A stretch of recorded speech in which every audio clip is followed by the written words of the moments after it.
Sir দেখেন, একদম fresh sir, কোনো ঝামেলা নাই। এতগুলো টাকা? হ্যাঁ, আমাদের গাড়ি খুব পছন্দ হয়েছে, আমরা এই গাড়িটা নিতে চাই। কি ব্যাপার, কি বলো? হ ভাই, আপনার গাড়ির দাম কত? আমরাই কিনবো। ভাই একদম ফ্রেশ গাড়ি, কাগজপত্রও সব ওকে আছে, আপনি যদি নিতে চান। আর আমি যেটা বুঝলাম, ম্যাডামের হয়তো অনেক পছন্দ হয়েছে গাড়িটা।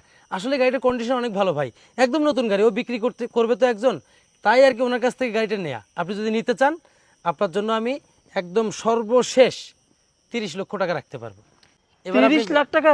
ভাই আপনি কি বলেন, এই গাড়ির দাম 30 লাখ টাকা? ভাই একটু কমার সময় নেন, আমাদের পছন্দ হয়েছে ভাই আপনার এই গাড়িটা, আমরা কিনবো ভাই। কয় টাকা লাস্ট ভাই? আরে ভাই, এত সুন্দর ফ্রেশ গাড়ি আপনি কোথাও পাবেন না, পছন্দ তো হবেই। আপনার যদি খুবই পছন্দ হয়ে থাকে ভাই, আমি যেটা বলছি এটাই, এর নিচে আসা যাবে না ভাই। আরে ভাই কি যে বলেন না ভাই, এই যে আপনার ভাবির পছন্দ হয়েছে গাড়িটা, শুনেন 30 লাখ টাকা